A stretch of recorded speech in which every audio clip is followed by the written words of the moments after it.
What if President Tinubu never played in the Osun State election to actually win? What if everything was just a smoke screen trying to cover something even bigger and all of us are a part of this scheme? Here's why I said so. You remember what happened during the last presidential election?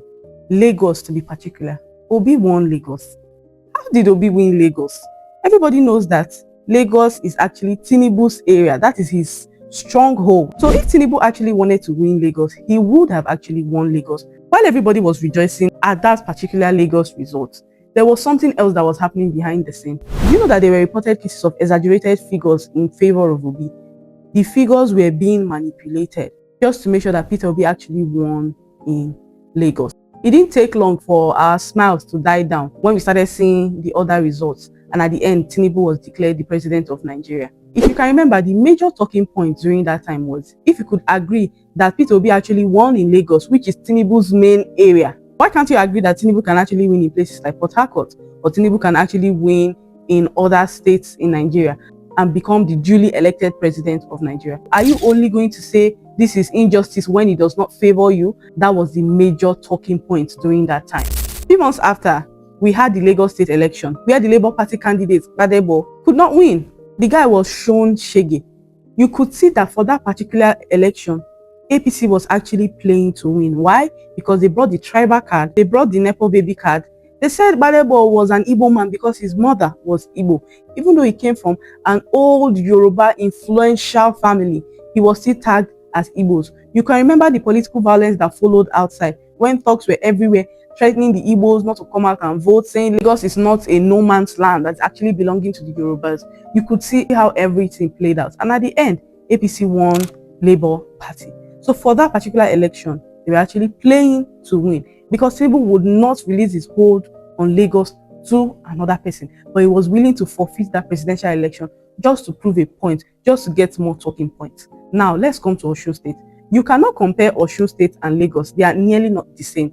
Lagos is more diverse in every single aspect. So actually convincing people to actually vote for a particular party such as APC is more difficult. But that is a different case when it comes to Osun. Osun is purely a Yoruba state. You have more Yoruba indigents than any other tribe there in Osun. It's obvious that you can't really play the tribal card when it comes to Osun because the two candidates were actually Yoruba people. But there were other cards that could have been used. And yes, we did not see them at play. This begs the question, what was Tinubu trying to prove with this Osun election? What message was he trying to pass across? What points are they laying on ground right now for the 2027 election using Osun State as the standard? It first started with what happened with the EFCC freezing the state government account. Tinubu came out and said, oh, he didn't know about this. Oh, he's so sorry. He was so calm, so empathetic towards Adeleke, saying, oh no, I'm so ashamed. He ordered EFCC to unfreeze the account immediately, as if he wasn't the one who gave the permission in the first place. Can EFCC actually go and freeze a state government account without months of investigation ahead, without proper explanation, without the permission of the president? How is that possible? Tinubu came behind and acted as the good guy. Oh, I'm so sorry. And when he did that, what was the conversation all about on social media and everywhere? Baba is a good man. You see, Baba does not play dirty politics. He's fair in his political game. That was the starter conversation leading up to the Osun State election. When the Osun State election came, Tinubu sent over 19 governors, Senate presidents, House of Representatives, different APC chieftains were all in Osun State because they were there to show that, oh, we could pull minds and all of that. That was what we thought.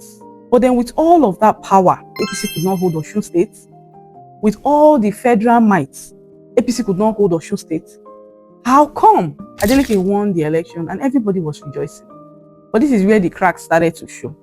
During his speech, he attributed his winning to the president instead of the people that we felt gave him this seat. After that speech, of course, the whole social media went berserk. But then Festus Keyamo came and made a statement. He said agreement is agreement. So that means there were talks behind. There were things that were said behind.